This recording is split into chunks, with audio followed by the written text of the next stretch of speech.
Just how I left it.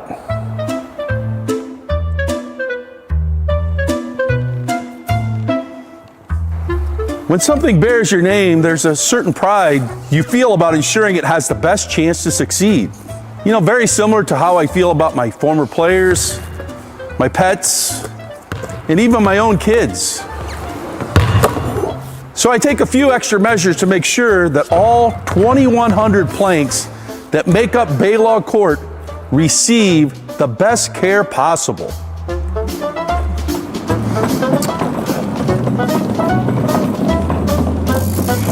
Ever since they named the court after Joe, he's been spending a lot of time in the janitor's office experimenting with our cleaning products. I don't know if it's because he found the perfect formula to clean the floor or that he mops 4 times a day, but the surface surely does shine.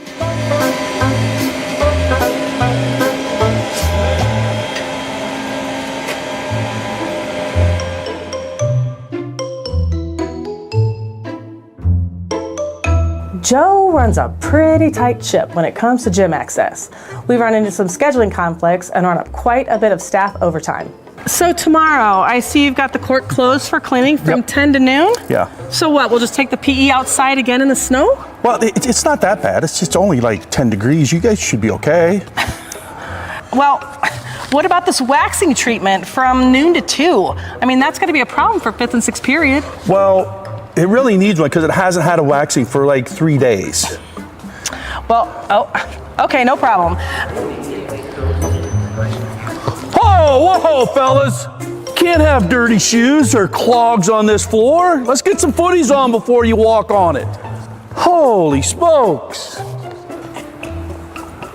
We're sorry, Coach. It won't ever happen again. That's okay. I'll excuse you this time, but let's not let it happen ever again.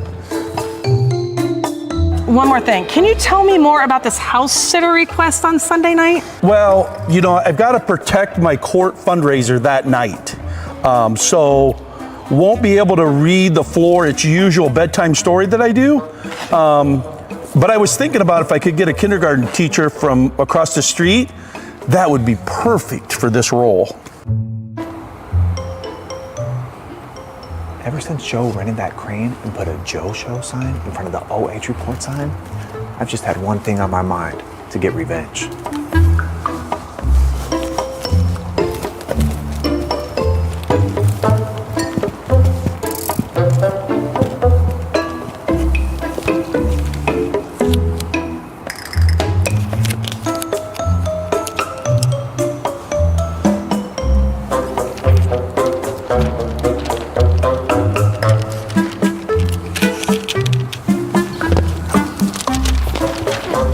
Someone out here? Who's in here?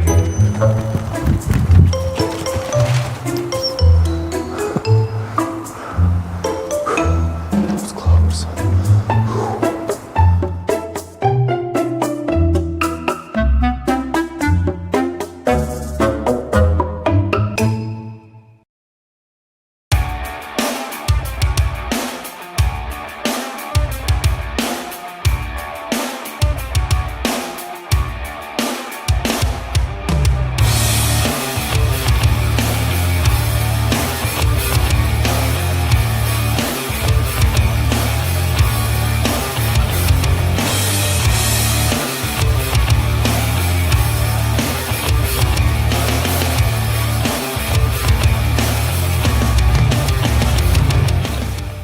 It's been a couple of decades since the Hillsdale boys basketball program has enjoyed the type of success the squad has showcased this season.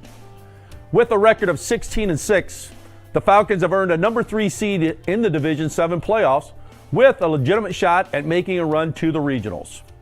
I got a first-hand look at Coach Ferguson's winning formula last week to see what's got the Falcons soaring to new heights entering tournament play. Okay, we're here with Ben Ferguson, head basketball coach of the Hillsdale Falcons. And, you know, Ben, we talked a little bit beforehand. It's kind of interesting. We got kind of a similar background because you graduated. Well, no, you didn't graduate, but you went to elementary school and junior high with one of the players that I coached, one of my favorites, Brian Balogh. Yeah, absolutely, yeah. His mom was my one of my teachers at St. Pete's. But you played here. You're a graduate of Hillsdale High School. really good player, as I kind of did some research. And then you also played for a guy that I worked camp with, was Lynn Weiss. So I guess as you've gotten this job here at Hillsdale, how is that kind of that experience of playing here, then also playing for a coach like him, kind of helped you with this job? Yeah, so, I'm a big community guy.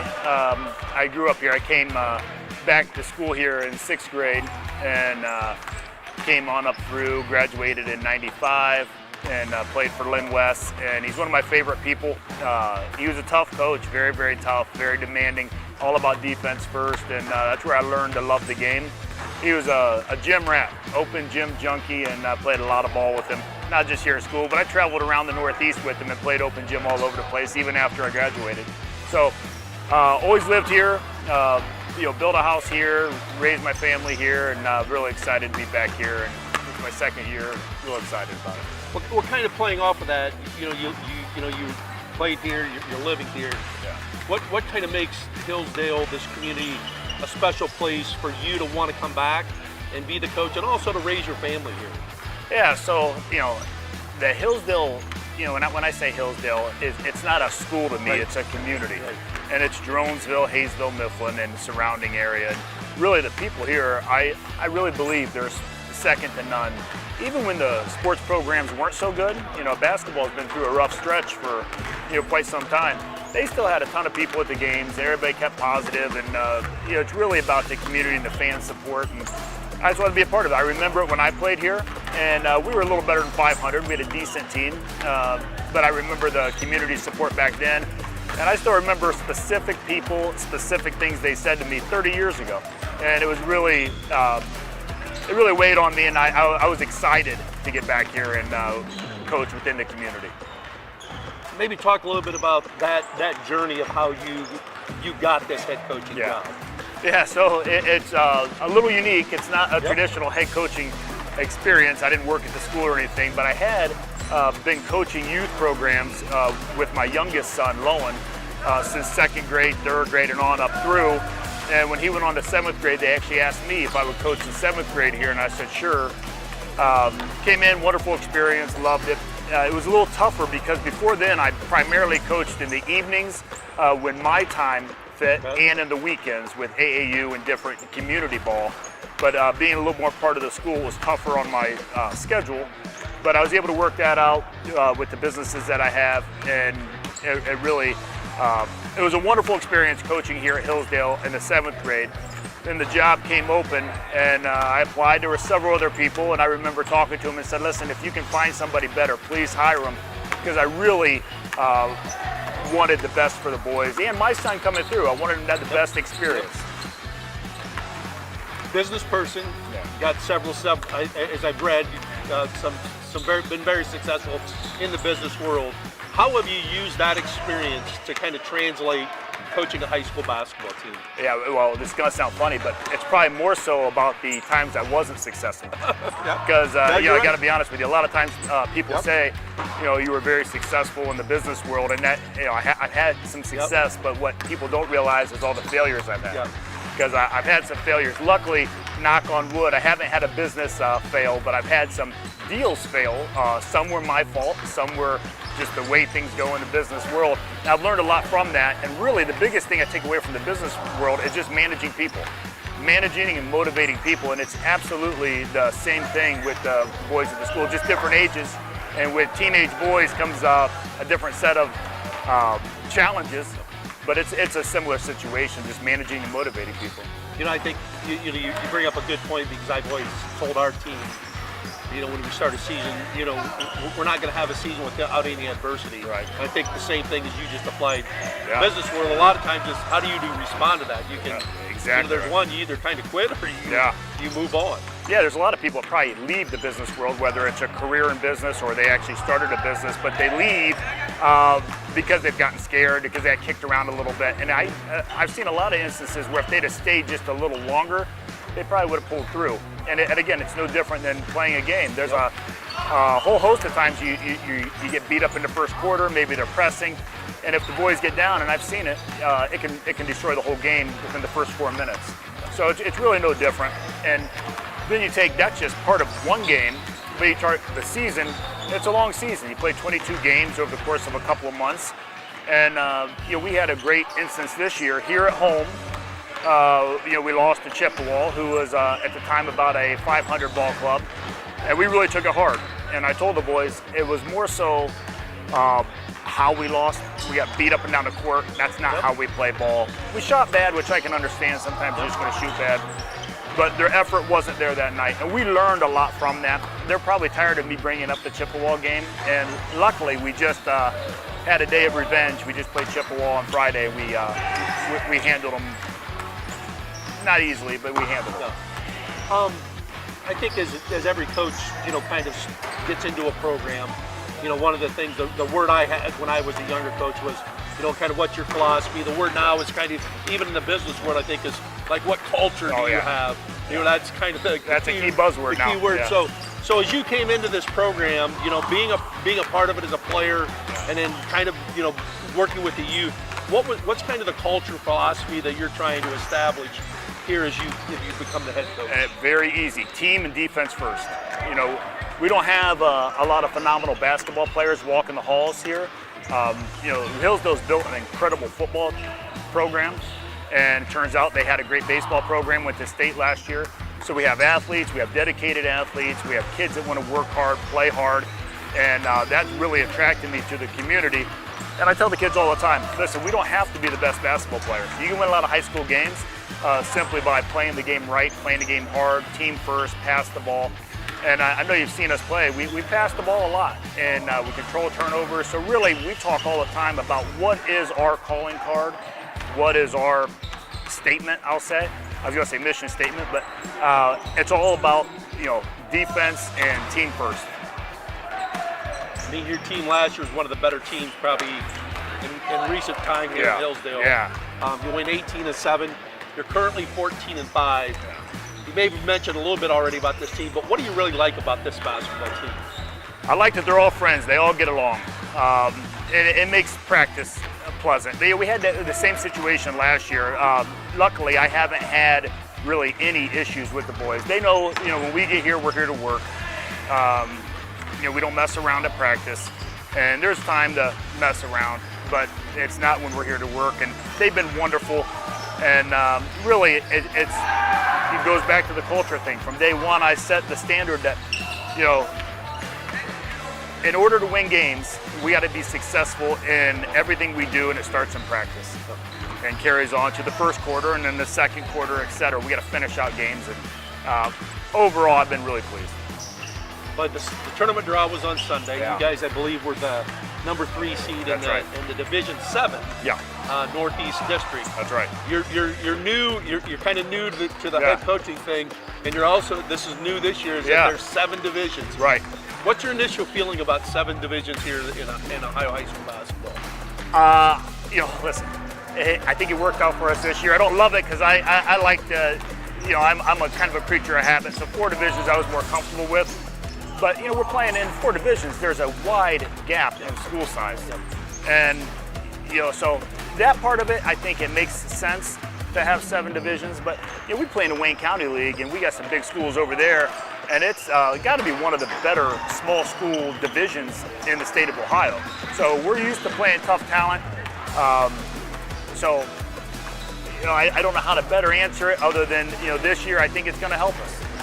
I mean, it'll be interesting because, as I said, it's the first year, and I know there's some people that like the 4 divisions, other people have favored the 7, right. And I know one of the issues was the disparity at the high level.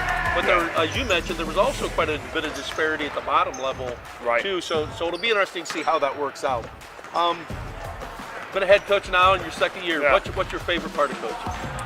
I love competing with the boys. I tell them I get right on the team with them. It's not I'm any different than them. I take the losses as hard as they do. I always tell them we're going to celebrate the wins. So when we come out of the locker room, I get right into the team mode right with them, and it's fun to compete with them. I have a pretty stressful career, and this is a pretty nice break from that. And I love to compete in general. And it's a great group of guys, and I guess it makes me feel young again that I'm able to come out here and compete. I can't play ball anymore. Well, that's the one thing I always said with coaching. You know, people said, well, how'd you do it for so many years? And I said, well, one of the things is when you came in the gym every day, that kids kept you Oh, yeah. young. They did. Oh, yeah, absolutely. But let's flip it 180 degrees. Yeah. Is there a least favorite part of coaching? You know, I've only done it a year and a half, so I can tell you the truth. I don't have a least favorite part yet. Now, if you ask me 2 years from now, I probably have one. But everything's been great. I can honestly say that. I really love every minute of coaching.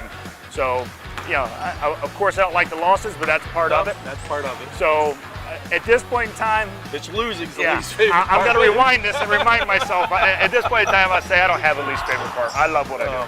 Well, it's always great, as I said, it's always enjoyable to come over and see you practice. I mean, you guys have had a really good year so far, and I think, you know, talked a little bit about your team, about the tournament draw. You got a pretty good tournament draw, so on behalf of the OH Report, we wish you guys the best of luck as you wrap up your regular season here and then head into tournament play here in just 2 weeks. That's right. Man, I appreciate you guys coming. Thank you much. Good. Nice meeting you. Thank you. Thanks. Thank you.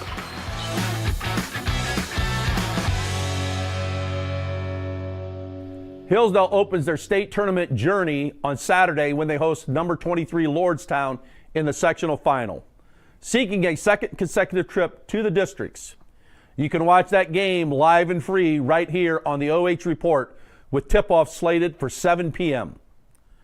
Last week I nominated 9 players for Coach B's Ballers, and the vote is in. The people have spoken, and this is your winner of last week's award. Congratulations to Reese Redmond of the undefeated Colonel Crawford 8th grade girls basketball team, who received nearly 3 times as many votes as any other nominee last week. One of the highest rated players in her class, this versatile forward had a huge double-double performance against rival Winford to claim back-to-back Northern 10 titles and finish her middle school career without a single loss. Way to go, Reese. Now let's meet this week's nominees for Coach B's Ballers, featuring the top individual performances captured by our cameras over the last 7 days.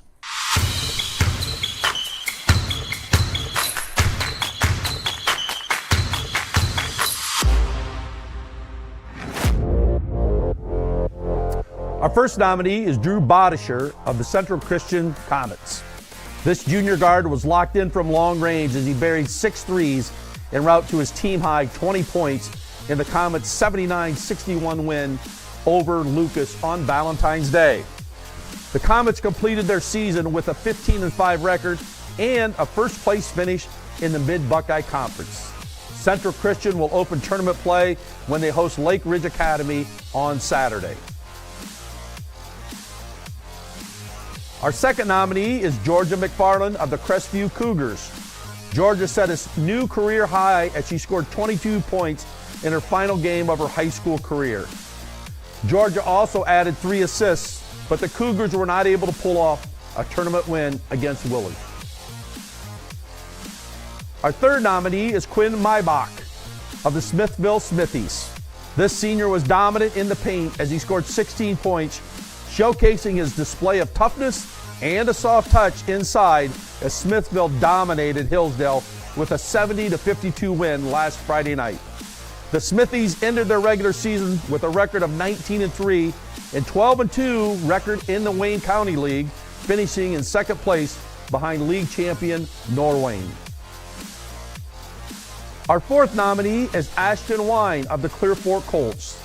This junior guard owned the night at both ends of the floor as she scored 18 points in the Colts' 65-26 win over Galleon in the sectional final. Ashton's lockdown defense was a problem for the Tigers as her 5 steals turned into fast break points for her and her teammates. The Colts are now 20-3 and began district play tonight versus Edison. Our fifth nominee is Chase Hipp of the Western Reserve Rough Riders. Chase found Cupid's bow from the arc as he made 5 threes en route to his game-high 27 points as his team upset Crestview 57-49 at the Cougar Den on Valentine's Day. Western Reserve opened up Division 6 tournament play last night with a 77-72 win over Winford. Our sixth nominee is Kenley Farrell of the Centerburg Trojans. This sophomore bounced back from an early busted nose to lead the Trojans to a 42-27 win over Mount Gilead in their tournament opener. Her 10 points, all in the second half, included 2 threes. This carried her team to a victory. With the win last night, Centerburg stands at 21-3 on the season. Our 7th nominee is Justice Thompson of the Crestview Cougars. Justice surpassed the 1,500-point mark in his career and is the leading scorer in Richland County for the 2024-2025 season. Justice had 21 points, 8 rebounds, and 3 assists against Norwalk St. Paul. The Cougars finished the season at 15-6 and will begin tournament play on Friday when they host Bucyrus. Our 8th nominee is Garrett Holtz of the Clear Fork Colts.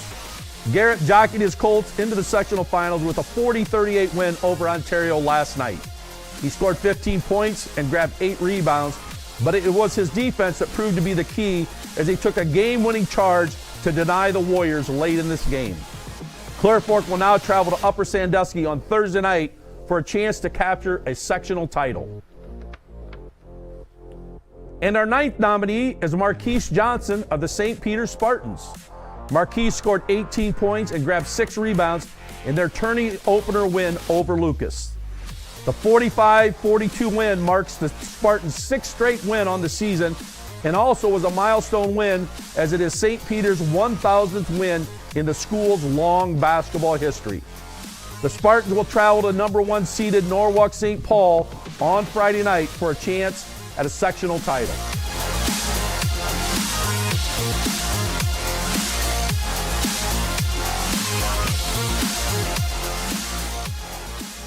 Like always, these nominees will go up for a fan vote where you can decide who my top baller of the week will be. Let's take a 30-second timeout, and we'll be back with more Joe Show right after a word from our sponsor, Buckeye Horizon.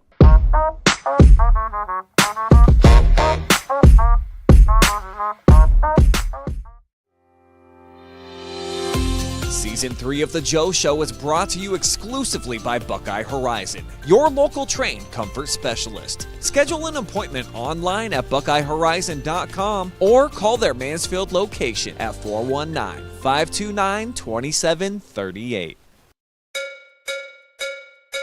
What's up, gang? Welcome back here to this final episode, Season 3 of The Joe Show. A bit bittersweet, I gotta say that this is gonna be my last countdown of the top cuts, but don't fret, because starting tonight, we're actually gonna start taking the clips individually. We'll post them on the TikTok and the Twitter X for you to digest one at a time. But for the final time this season, let's see the top 10 best cuts of the week, including some big-time playoff action. Here they come, your top 10 cuts of the week presented by Buckeye Horizon. At number 10, we've got a pair of monster blocks that actually didn't count, but probably should have. St. Paul's Nolan McCall has been terrorizing those brave enough to drive the lane against him this season. Carter Goon was one of those brave souls the other night. He would actually earn 4 free throws out of these clips, but that's a whole lot of palm on ball when you watch the replays. Checking in at number 9 from last night's sectional semifinal in the heart of Ohio, you'll see some nice ball movement down the floor from Madison Plains. Then Trevin Harris comes out of nowhere with the toe drag swag and actually saves the ball back in bounds during a Centerburg win. You've heard the term Johnny on the spot. Well, that's kind of what we got going on here. Only that's Clear Fork's Ashton Wine, who collects the loose change and will hit the runner out of nowhere. Let's see it again, as Ashton snatches up the deflection and will totally catch the defender off guard with the flip on the fly. How about both ends of the floor represented, followed by a bit of sharing here at number 7, where Hayden McFadden explodes like a rocket for the deflection, and then he hears Lowe and Ferguson call, "Trailer!" Beautiful find for the transition bucket. And how about this read from McFadden, just like he did during football season, and then dropping off a dime to the Frosh, trailing behind the play. We've got a similar type of storyline coming up at number 6. Mid-Buckeye Conference champion Central Christian about to get picked off in the Cub Cave by Bobby Grover, keeps his footsies in play, and now the and one bucket on an aggressive drive. Again, just like football season, Grover grabs the INT and goes coast to coast for the hoop, plus the harm. More on the way from that Setterberg versus Madison Plains matchup. We saw the Trojans get the upper hand last time. It appears we're headed that way again, but Kobe Stoughton about to rise to the occasion. Blaine Ball needed to check his rear view mirror on this one because Kobe's closer than he appears. Milestone win last night for Mansfield St. Peter's with victory 1000, and this kid had a night. Marquise Johnson throws it into the tumble cycle like a human dryer and puts it in the laundry basket. Let's run it back again. Clean setup to pull the defender one way. He hits the whirly bird back in the opposite direction for the hoop. More playoff action Tuesday night at number 3. Clear Fork trailing late at the Joe O-Rena, but here comes Trey Sellers off the steal with a head of steam and sets up 2 defenders with a nasty Euro step to take the lead. One more look at Sellers after the theft, breaking ahead of the pack, then steps his way to the cup like he grew up overseas in London. Another steal turned into points on the way at number 2. Sectional final at Centerburg will see Kayla Larimore come up with the rip, kicks it over to Kenley Farrell, and she's shooting from the hip. And one off the collision with the defense. And how about the angle she gets the fall from as well, just outside the block for the nifty 3-point play.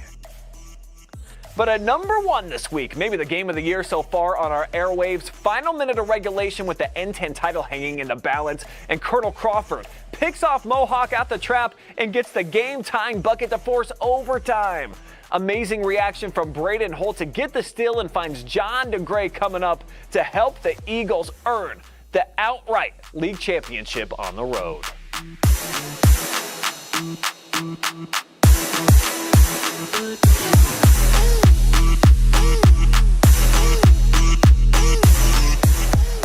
Now that's what I call some classic drama there at the end of that Colonel Crawford versus Mohawk game. Unbelievable finish to that. Congratulations to the Eagles for getting the outright N10 championship. But was that the number 1 play of the week? It was regular season versus some of the playoff games. You let me know right now. Drop me a bomb down in the comment section. All right, for the final time this season, I'm going to throw it back over to Coach Balogh. He's going to take you around the arena with one of the top prospects in the entire state of Ohio. Go ahead, Joe. The Big Walnut girls basketball squad has huge expectations for a potential run to Dayton this postseason. And when you see Sydney Mobley play, it's easy to understand their optimism. Though just a sophomore, Mobley is a versatile forward with a skill set that has already garnered collegiate offers from top programs all over the country. She may just be Ohio's top prospect for the class of 2027. And she joined me for a trip around the arena to share her story about life and basketball.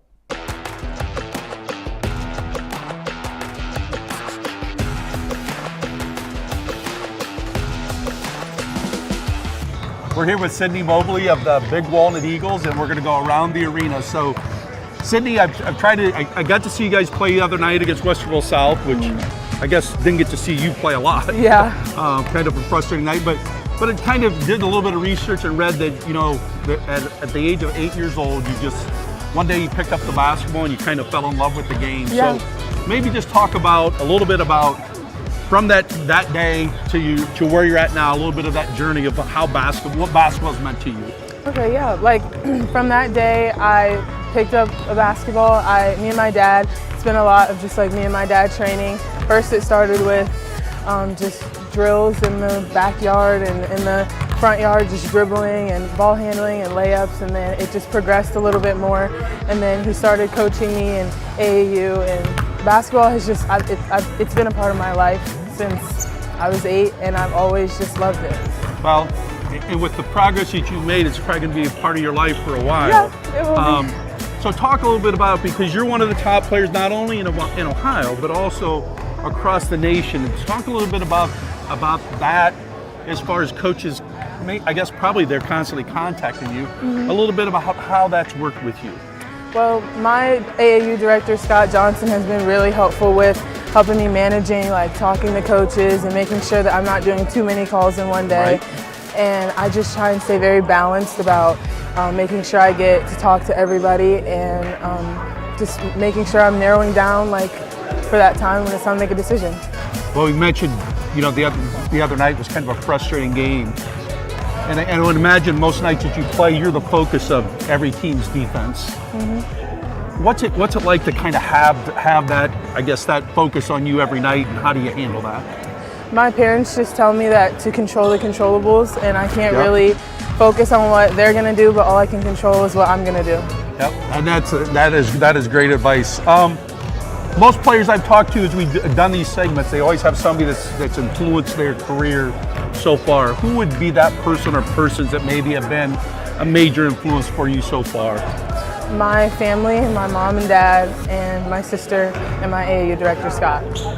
And in what way have they influenced you? My family is incredibly supportive, and they make sacrifices for me to go play AAU, and then my coach Scott has pushed me in many ways, physically and mentally.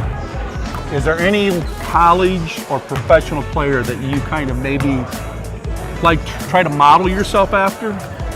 I really like Nas Hillman when she was at Michigan, and Grace Van Sluten, who's currently at Michigan State. What do you enjoy most about playing basketball? I enjoy game days. I love the feeling before and the excitement and kind of nervousness energy that I get before playing. If you're not playing basketball, is there any favorite thing you like to do? I like to bake. Like, what's your favorite thing to bake? I bake, okay, it's weird. I bake chocolate mousse. That's not a baking thing, but I bake chocolate mousse, or I like baking brownies. Favorite pregame meal? I like fettuccine alfredo pasta.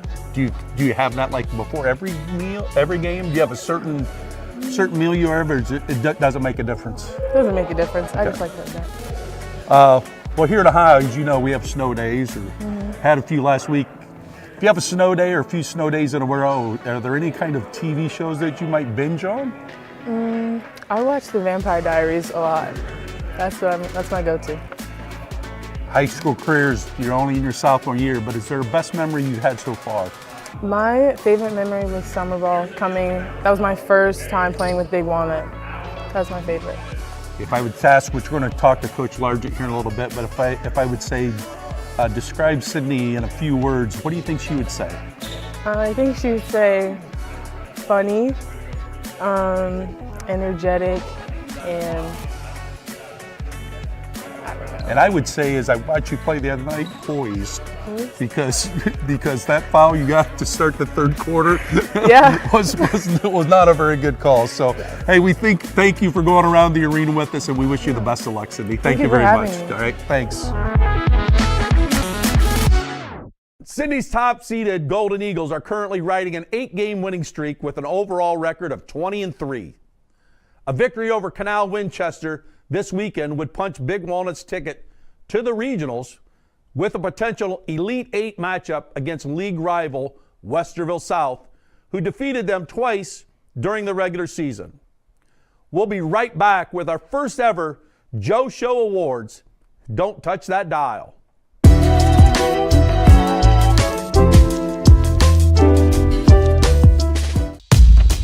Season 3 of The Joe Show is brought to you exclusively by Buckeye Horizon, your local Trane comfort specialist. Get the best in home comfort. Hot or cold, we're here for you. Over the last couple of seasons, I've been chasing awards with my performances, whether it be acting, singing, hosting. I haven't received my moment in the sun yet. So, I've decided to do so for others. These are my winners of this year's first ever Joe Show Awards.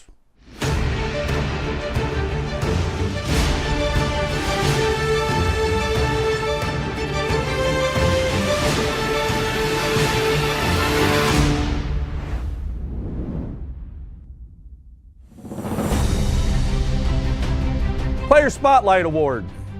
given to the player who is so meaningful to their team that we have to talk about them on game night. For the boys, it's Hillsdale's Brady Kirschbaum. The 6'6" senior was a double-double machine who also protected the paint with nearly 3 blocks per game, leading his team to 16 wins and the number 3 seed in the district. And for the ladies, we're going with Centerburg's Kayla Larimore. The projected KMAC Player of the Year has her squad in the district championship, averaging nearly 22 points and 6 rebounds per game for a 20-win team and a league runner-up. The Slender Man Award, given to a thin, unnaturally tall human who terrorizes others with his shot blocking ability. Congratulations to St. Paul's Nolan McCall. His Flyers won the Firelands Conference Championship behind the strength of his spine-chilling defense, blocking better than 3 shots per game, including some massive rejections over the last month of the season, where his Flyers have now won 10 consecutive games. High Flyer Award, presented to the athlete who showed off the most bounce on the court this season. I'm going with 2 winners this season. Mansfield Christian sophomore Davian Mack, who has been described as a human pogo stick, has been responsible for Jaws hitting the floor since he arrived at the varsity level last season. And our co-headliner is Braden Magruder of Big Walnut. This powerful center had the size and ability to raise the roof in any setting, smashing home 2-handed dunks in a variety of ways his entire senior season. Best Use of Facial Hair Award, given to the player who exemplifies what a real man should look like both on the court and above his lip. Very few athletes have the courage to wear a caterpillar on their face, which is why Chase Hipp of Western Reserve was the clear choice to take this award. As both a standout on the court, scoring 12 points per game, and on his face with a mustache fit for a king. The Golden Hour Award, rewarded to the top achieving player with the word golden in their mascot name, which narrows it down quite a bit, but worthy recipients nevertheless. This year's winner for the boys is Northmore's Jax Wenger. This gritty guard has battled through injury all season to finish 3rd in the KMAC scoring leaders with just over 18 points per game, and has his Golden Knights eyeing a 3rd consecutive trip to the district finals. Flying her way into the winner's circle in Big Walnut's Sydney Mobley, who has the Golden Eagles just a win away from the regionals, setting a new program record this season for points in a game by scoring 38 for the OCC runners-up. There's no I in Team Award, going to the group that personifies what it means to play as a unit. It's not easy to get a collection of great talent to perform well as a team, but for the fellas, nobody did it better than River Valley's Vikings. Rodney Brown's team won a league championship this season for the first time since 2007 with a balanced scoring attack featuring 4 players at over 9 points per game. The Vikings will try for a 14th straight win when they compete for a sectional crown on Saturday. We're staying in the MOAC for the girls with a team that showcases non-stop energy and substitution patterns. This year's award goes to the Clear Fork Lady Colts. Scott Seller's bunch rotates in 10 players regularly, asking each to empty the tank for just 2 to 3 minute stretches. It's helped push the program to a 20-win season, and they are a big favorite to win a Division V district title. The Glue Guy Award. For the boys, my glue guy is Brock Montgomery of the Upper Sandusky Rams. Brock scoring 13 points per game is important to his team's success. However, just his presence on the floor enhances the Rams' chances of winning. His calm demeanor and focus, which could probably be attributed to his success as an all-state golfer, is what keeps his team focused throughout each game. The Rams will begin tournament play on Thursday when they host Clear Fork. For the girls, my glue gal is Mel Blueball of the Clear Fork Colts. Mel has done it all this year for the Colts, averaging 19 points per game, along with dishing out 3 assists and adding in 4 steals per game. She is also one of the best 3-point shooters in the area on a Clear Fork team that has several outstanding 3-point shooters.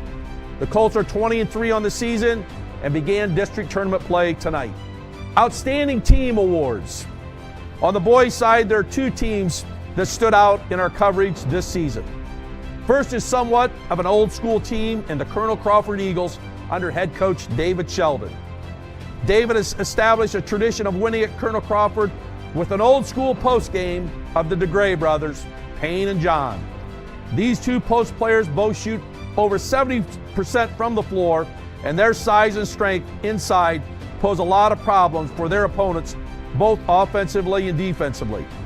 Combine that with an outstanding point guard in Braden Holt, who is one of the best in the area, along with several players who can really shoot the three. The Eagles are a very balanced team offensively.